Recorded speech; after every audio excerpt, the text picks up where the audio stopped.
ગઈકાલે રાજ્ય સરકાર દ્વારા ગુજરાત રાજ્યની અંદર એના લોક પનીર પર પ્રતિબંધ મૂક્યો હતો।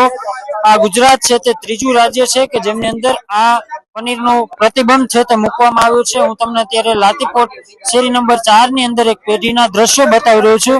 થોડીક વાર પહેલા આ જે પેઢીના દ્રશ્યો આપ જોઈ શકો છો, ત્યાં પનીરનો જે પ્રતિબંધ જથ્થો છે તે જોવા મળ્યો હતો।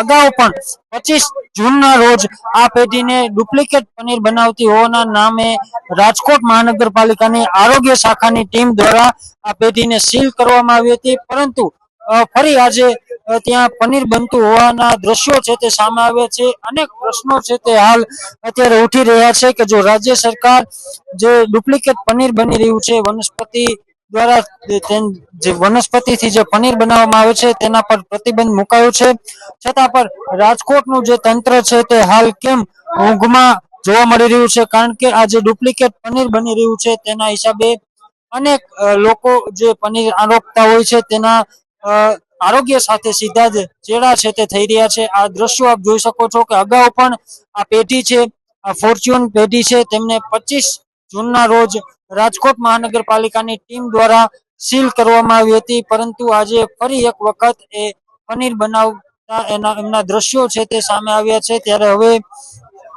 આજે એના લોકો પનીર પર પ્રતિબંધ મુકાણું છે તેને લઈને પણ અનેક સવાલો છે તે હાલ અત્યારે ઉભા થઈ રહ્યા છે કે જો રાજ્ય સરકાર દ્વારા આ મહત્વનો નિર્ણય લેવામાં આવ્યો છે કે જે વનસ્પતિમાંથી જે પનીર બનતું હોય છે તેના પર પ્રતિબંધ મૂકવામાં આવ્યો છે, છતાં પણ રાજકોટના અનેક વિસ્તારોની અંદર અનેક જે પેઢીઓ છે તેમની અંદર ડુપ્લિકેટ પનીર બનતા હોય તેવું અત્યારે શંકા છે તે જોવા મળી રહી છે। આ દ્રશ્યો પણ અમે આપને બતાવ્યા છે, તેમાં પણ ક્યાંક ને ક્યાંક એ દ્રશ્યો જોવા મળ્યા છે કે જ્યાં પનીર બનતું હોવાનું દ્રશ્યો છે તે સામે આવ્યા છે। ત્યારે રાજકોટ મહાનગરપાલિકાની જે આરોગ્ય શાખા છે તેમના પર અનેક પ્રશ્નો છે તે હાલ ઉભા થઈ રહ્યા છે કે જો પેઢીને સીલ મારવામાં આવતું હોય છે તે બાદ પણ તે પેઢી છે તે હાલ અત્યારે ધમધમતી જોવા મળી રહી છે।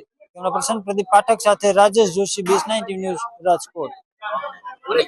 અહીંયા પનીર તો બનતું જ નથી કારણ કે એવી કોઈ પ્રોસેસ છે જ નહીં પનીર બનાવવાની। અત્યારે જે 25 તારીખે કારખાનું સીલ કર્યું હતું એ પનીર માટે મને કાંઈ માહિતી ત્યારે હું બહાર ગામ આપી અને કાકા જે રીતે પનીરની વાત છે તો એના લોકો પનીરથી શું નુકસાન થાય છે? કારણ કે રાજ્ય સરકારે પ્રતિબંધ કર્યો છે એની વિશે મને કોઈ પ્રકારની માહિતી નથી। પનીર એટલે શું એ પેલા તો ખબર નથી, કારણ કે એમાં આવે ડુપ્લિકેટ આવે ને ઓરિજિનલ આવે એની મને જાણકારી નથી, કારણ કે અમે પનીર ખાતા નથી।